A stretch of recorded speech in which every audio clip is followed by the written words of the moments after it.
Good afternoon, everyone, and thank you for joining us. Israel's ambassador to the UN, Danon, will deliver an update on Operation Roaring Lion. He will take your questions afterwards. If you are asked to ask a question, please remember to state your name and outlet. Thank you.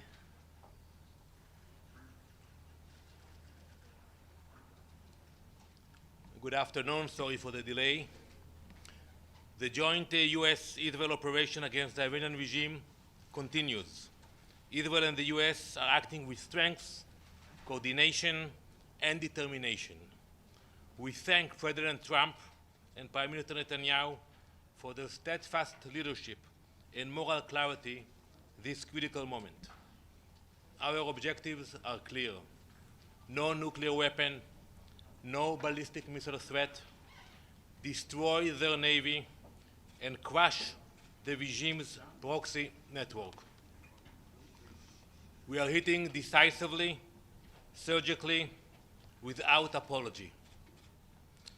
As we dismantle the regime, the Iranian leadership is lashing out in desperation. Over the past few days, missiles have been fired at Israel, most of them, but also the UAE, Saudi Arabia, Bahrain, Qatar, Oman, Kuwait, Iraq, Syria, Jordan, and even on European soil in Cyprus. This is not strategy. It is panic.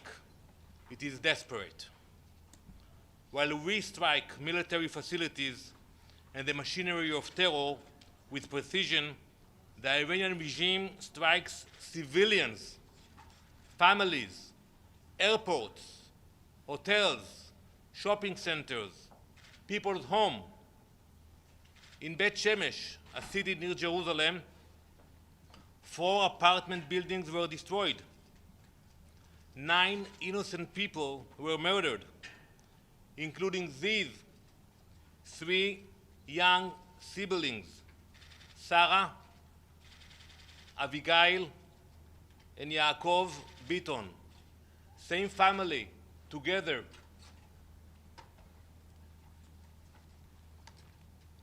Brothers and sisters killed in their own home. Overnight, another missile struck Beersheba, injuring more innocent people. This contrast tells everything. We target military infrastructure, they target families. They terrorize their own people, they terrorize us, and now they are attempting to terrorize the region and the world. We honor those we have lost. Despite the sacrifice, we are determined. We will not stop until we achieve our objectives. Look at what they are doing now without a nuclear weapon, threatening the entire region. Ballistic missiles fired in desperation, a regime striking widely as it brought to its knees.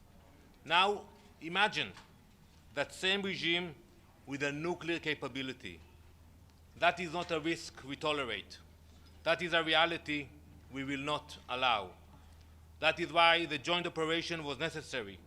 We do not just talk about stopping the Iranian regime, we are stopping it. Meanwhile, look at what is happening inside this building at the UN. As Iranian missiles were hitting Israeli cities, the UN Secretary General's Special Representative for Children and Armed Conflict, Vanessa Frazier, she tweeted last night, condemning what she described as attacks on Iranian schools, leaving a large number of casualties, mostly children. That's from her tweet from last night. Horrible picture, indeed. She posted this graphic image where you can see families in Iran standing among rows of black body bags. I agree, it's a horrible picture. But this photograph is not from the past few days. It was actually taken at the end of January. The dead in these bags that you see were civilians killed by the Iranian regime itself, killed by the same regime now firing missiles at our cities. While this image is being circulated by a UN representative, Israeli children were being killed and injured by Iranian missiles. No tweet about them, no condemnation for them, no urgency for them. Ms. Fraser, if you wish to fulfill your mandate, condemn the Iranian attack that murdered Israeli children. But we know this is the UN. Accusations first, facts later. So I ask, where is the global urgency as this radical Islamist regime spreads its terror across the world?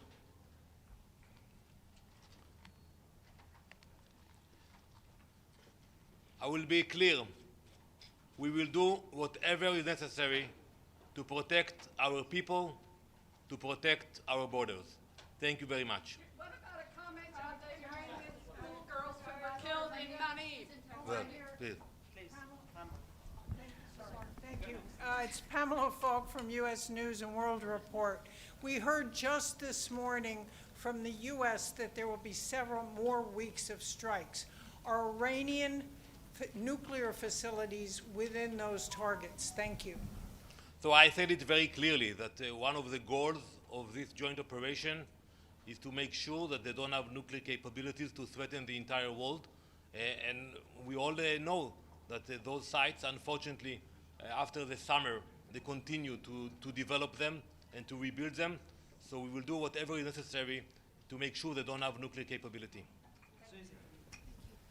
Thank you, Mr. Ambassador. My name is Susan Tehrani from WION. President Trump said that the operations may last about 4 to 5 weeks. I was wondering, is that Israel's assessment as well? Thank you. As long as it takes. You know, it's not easy for the people in Israel who stay in shelters for long days. It's not easy for our neighboring countries. You know, I get phone calls from people who are stuck now in Dubai and other places. It's not easy. We all sacrifice, but it will continue as long as it takes to achieve the goals of the operation. Mr. Ambassador, my name is Stella. What is your message to the people of Israel who are under a psychological warfare, meaning they're not sleeping, the sirens are constantly going off, they're in and out of bomb shelters, but they're willing to take this risk because Iran, the Islamic Republic of Iran, has been a threat for so many years? You know, I speak with my family, with my mother, she's 84 years old, with my daughters, and I tell them, be strong. It will not last forever. You are making a sacrifice, but for the future of Israel, we have to do it. We have spoken about Iran for generations, and now finally, under the leadership of President Trump and Prime Minister Netanyahu, we are finally taking action. The world will be a better place, not only in Israel, in the entire region, the entire world.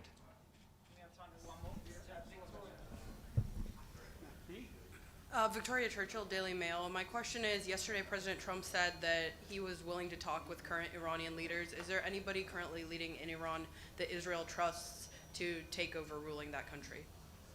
Well, I'm not familiar with what's really happening now in the leadership of Iran, but I can tell you one thing, that we expected that after the operation in the summer, they will recalculate their actions. They will decide to engage. It did not happen. On the contrary, from the information and the intel we received, we saw the determination to continue with the deception, to continue with the nuclear ambitions. So we hope that there will be new leadership. The Iranian people deserve better leadership, and we are telling them, we love the Iranian people. Mardumei Iran, we pray for you. We pray for your freedom, and I believe their freedom will come sooner than later. Thank you very much. Thank you, Ambassador. What would you say about the school that was eat? You posted this picture here, but do you have any comment about the school that was eat during the U.S.-Israeli strike on Iran? So I have seen different reports. Some reports show that it was actually an IRGC attack that targeted this school. I don't have the exact information, but I will tell you that we regret the loss of life of any civilian. And we pray for the people of Iran, but we have the intelligence, and we target military assets. That's what we do. The Iranians, they do exactly the opposite. Thank you. Thanks, everyone.